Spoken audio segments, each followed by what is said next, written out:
Hello, everyone. Welcome to a new episode of my podcast, Explore and Engage with Anam. I'm going to start today's discussion by talking about gas stoves.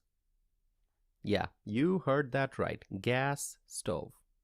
Let me ask you, folks, and you can let me know through comments. Let me ask you, do you like your gas stove? Do you enjoy using it? Do you think that gas stoves are useful? And if you need to buy a gas stove, would you like to go to the market and see that there are a range of options available to choose from? That's free market economy, right? If we need something and we go to the market, we go to the store, then there are many options available for consumers to choose from. That's how it should be, correct? Well, let me know if you don't agree with me, but I will move on to the substance of the discussion. Let me talk about federal government. We all know that federal government is big and that its footprint is massive. Federal government affects nearly all aspects of our lives. There's a real fear right now that the Biden administration, through a massive web of rules and regulations, may actually try to ban gas stoves. That is correct. You heard that right. There is a real fear out there. And you can go and look up the information on the internet. There's a real fear that this administration may actually try to ban gas stoves. Whenever we talk about banning something, most people, I believe, think that it either has to be done by the passage of a new law or through some executive order. But in reality, through the rulemaking process, a government agency can do something very big, such as banning gas stoves. The government's tentacles are long and they are also very strong. And that's why conservatives like myself, we want to make sure that we have a federal government that is small and efficient. Limited. We believe in limited government. If you are a conservative like myself, I'm sure that you would support the idea of limited government. Based on the new reports that I read, it appears that new proposed regulations, through new proposed regulations, the federal government may actually try to ban up to 96% of gas stoves currently available to Americans. Do you need a minute to think about it? Think about it. The government, this administration, through regulations may actually try to ban up to 96% of gas stoves currently available to Americans. This is scary.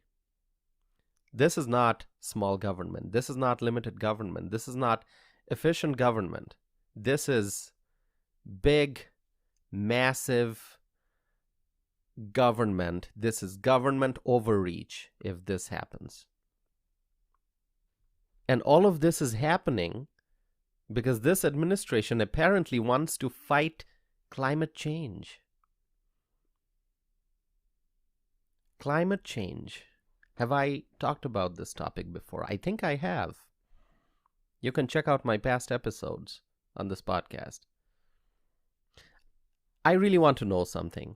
And if you know the answer, you can connect with me and let me know what the answer is, okay? I want to know, who was the first person to come up with the idea that change is bad? That change is bad. I mean, who came up with this idea? The climate has always changed, and it will always change. Change is not a bad thing. Change is what all things go through in nature. All of this climate change fear-mongering must stop. The climate will always change. There's nothing we can do about it. We have to accept that nature is powerful and that climate will always change, and it is useless to try to stop the climate from changing. That's my personal belief. I read a lot of ancient philosophy, and I remember reading about Heraclitus, the ancient philosopher Heraclitus, who said that we are always in a state of flux. Everything is changing. All things are constantly changing. And I think I might have read this in one of the books, and it was included in the chapter on Heraclitus. I think Heraclitus said, and obviously I don't have the exact quote because this was such a long time ago, but I think Heraclitus said something like that you cannot jump into the same river twice. And why is that? And that's because the river is always changing. So the river right now is a river, and an hour later it may be a different river. You cannot jump into the same river twice because everything is changing. The water is constantly flowing. The river is changing. So let the climate change as much as it wants to. Stop trying to fight nature. And banning gas stoves, who thought that this is a good idea? This is not. This is ridiculous. We need gas stoves. Gas stoves are good, and we need these. I think in a previous podcast episode, I talked about how some lawmakers in Minnesota are trying to ban gas-powered lawnmowers and chainsaws. Okay, banning consumer equipments and appliances. That's a bad idea. All of these efforts to ban this and to ban that, this must stop. I think as a society, we have to re-examine the role of government. The government should focus on things like national defense, on public safety, and the government should work on providing roads and bridges rather than trying to take away people's gas stoves. This is just, there are no words to describe this. The government should not be in the business of trying to take away people's gas stoves. Let people use gas stoves. Okay, I will now move on to a different topic. I saw in the news just a few days ago a list of the top 10 cities that Gen Z is moving to. Gen Z. Now, before I proceed further, I just have to let you know that I grew up calling the letter Z, okay? So I grew up calling it Z, and I think that's the British version. In the United States, it's called Z.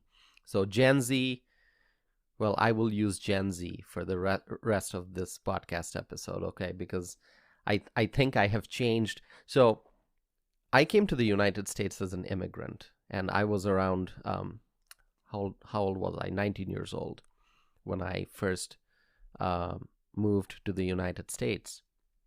And so I grew up with a lot of British terms and things like, let me talk about the spellings. So words like color and favor and labor, I always spelled these with a U. So color would be COLOUR. Favor would be FAVOUR. And then after I came to the United States, I had to change all these spellings and, switch to the American versions. And now color is spelled as COLOR. Favor is FAVOR. Honor is HONOR rather than HONOUR. So Gen Z is what Gen Z is called in the United States, and that's what I will follow. There are so many terms. Actually, I once made a list of not just the different spellings of the different words, but also different terms that are used. For example, I think this is one that I can think of right now. Lift and elevator, right? In the United States, an elevator is called an elevator, but I grew up calling it a lift. And then trunk of the car, I think it's also in a different part of the world, it's called the boot of the car, not the trunk of the car. And then there's pedestrian crossing. I think what I grew up calling it was a zebra crossing. Anyway, I can just go on and on, but that's not really the main topic of the discussion. So let's talk about Gen Z, okay? Who are the Gen Z people? By the way, I am a millennial, and millennials, people discussed so much about the millennial generation, right? People have lots of different opinions, but I will not talk about millennials here. Let's talk about Gen Z. So who are the Gen Z people? Gen Z or Generation Z, these are folks who were born between 1997 and 2012. So in short, these are younger people. And in the list of the top 10 cities in the United States that Gen Z is moving to is the city of Madison, Wisconsin. Madison, Wisconsin. This is my home. This is where I live. I live in the state of Wisconsin, in the city of Madison. And according to the news report that I saw, in the list of the top 10 cities in the United States that Generation Z is moving to is the city of Madison, one of the top 10. That makes me happy. That does make me happy. We have an aging population in this country. And so I believe that a city would be fortunate to see the inflow of more and more young people. More and more young people means that there will be more people eventually of the who would be employed, who would be in the working population. That means more economic activity, and it's just better for the economy. So I think as more and more Generation Z folks move to Madison, Wisconsin, it is actually going to help Madison. It's going to help Wisconsin in general. Because I'm a political person, I also have to think about what impact that would have on the politics of a city. Now, I'm sure that some would quickly jump into the conclusion that majority of these Generation Z, Gen Z people would vote liberal. I know that there are some folks who would just jump into that conclusion.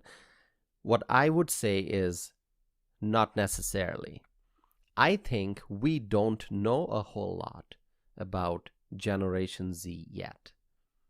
The oldest Generation Z person is now 26 years old. So if you were born in 1997, you would be approximately 26 now. That may be several years past the age of 18, but a person may still not be completely intellectually mature at 26. And I know many of my listeners may not agree with me on this, but truly, I believe that at 26, a person is still learning about life. This may be a person still in school pursuing an advanced degree, such as a PhD, or it may be a young professional who is still trying to figure out one's career path. In fact, because I'm a person who has studied astrology, I can tell you that the Saturn return is the point at which a person has reached a decent level of maturity. Saturn return. And Saturn return doesn't happen until you are 29. So Saturn return, for those who may not know this, you may ask, like, what is a Saturn return? So at the moment of your birth, Saturn, the planet, was in the sky in a certain position. When you turn 29, and it's actually more like 29.5 years old, when you turn approximately 29.5 years old, Saturn, as it orbits around the sun, it returns to that same place, that same point, the point where Saturn was when you were born. So after 29 and a half years, Saturn returns to that same position. And that, I believe, is a point of maturity. So a 26-year-old is still not very mature. The person's political views may still be evolving. The person may have grown up in a liberal household, but may not walk in the same footsteps as the parents, or vice versa. There are lots of things that influence us. Our parents, our neighbors, the community we live in, the things we learn in school, the friends we make, the books we read, the TV programs we watch, and the places we visit, and so on and so forth. So our views, our opinions are shaped by many factors, and I've just listed a few. And therefore, I think I refrain, I stop myself, I refrain myself from drawing general conclusions, okay? I don't draw general conclusions. And so I think that the Gen Z, the Generation Z, is one that we must observe and study. It's not a generation that we know a lot about yet. So back to politics. I don't think that one can say that Generation Z folks are going to be mostly liberal or conservative. We have to see, as time goes by, what the attitudes and priorities of the Gen Z generation are. But generally speaking, I'm happy that Gen Z people are picking Madison as one of the top places they are moving to. More young people, more energy, more enthusiasm. I think that'll be great for any city. Now, as a millennial, I can tell you that we are getting older, our generation. We are getting older. And I must add, we're getting older and wiser, and that's how I like to put it. There was a time when people talked about millennials a lot, and in fact, they still do. Millennials are this, millennials are that, etc. I mean, lots of judgments, lots of criticism, lots of different opinions. And as a millennial, I think I am doing okay. I mean, if I talk about myself, I'm educated. I believe I'm a man of logic and reason. I have some nice hobbies. I like reading history, and I also enjoy looking at the future, looking at the endless possibilities that are there before us. I think about, can we explore the universe? Can we find treatments for various illnesses? How can we make this world a more peaceful place? How can we ensure that people's freedoms are protected? These are things I think about. And so as a millennial, I'm happy and I'm proud. Now, of course, I can speak only for myself. I cannot speak for others. But I know that there are many hardworking millennials who are doing good in their own fields. I guess that makes me arrive at a nice conclusion. And the conclusion is that we have to look at each person as an individual. Let's refrain from drawing blanket conclusions about a group or a generation or people from a specific area. At the end of the day, each person is different. So all these Gen Z folks moving to Madison, Wisconsin, I say that each person is going to be different. But my hope will be that they will find themselves busy with productive activities and busy in doing things that would benefit the community as a whole. So that's my hope from Generation Z. Okay, so I'm going to welcome Gen Z to Madison, Wisconsin. Those are my thoughts. Let's move from Madison to Chicago for the next topic. Mayor Lori Lightfoot just lost her re-election bid for the office of the mayor, and that's being discussed in the news.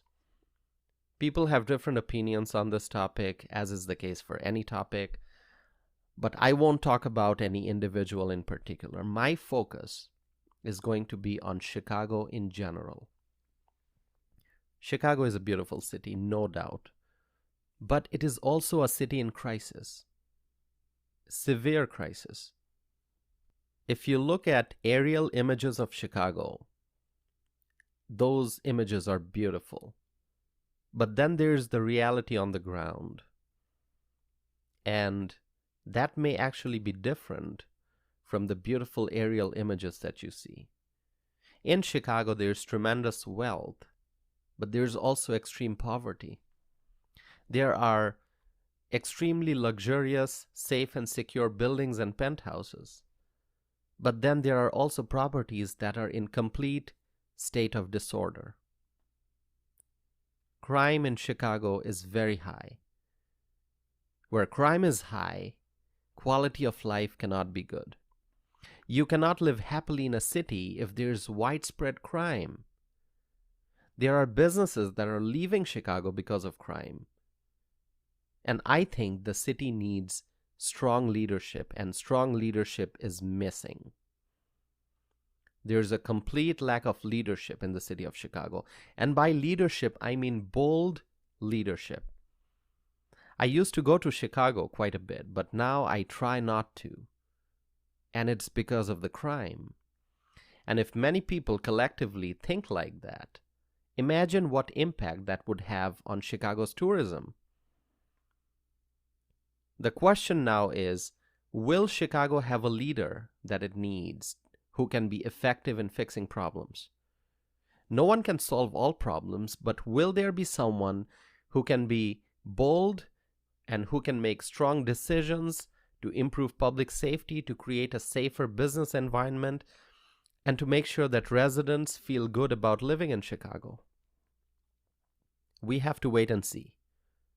Chicago has lots of problems and there's no instant solution. It will take a long time, lots of determination, strong commitment, strong actions, and lots of prayers and hope to improve the city of Chicago by fixing the various crises affecting the city. There are multiple crises in the city of Chicago, and those need to be addressed. I will end this episode here. And I'm always interested in hearing your thoughts and comments, so please connect with me. Let me tell you, my friends, I enjoy getting your comments and messages and the words of encouragement. I am fortunate that there are many well-wishers out there who connect with me and share their words of encouragement. And so really, words of encouragement, make me want to continue moving forward with this podcast, and any message that you may have for me. Let me also tell you, if you disagree with me, if you listen to my podcast and there are things that I've said that you don't agree with, please reach out and let me know. I'm always open to dialogue. I always believe in sharing of knowledge and having a great constructive discussion. So with that, I will end this episode here, and I hope to be back again with a new episode of Explore and Engage with Anam.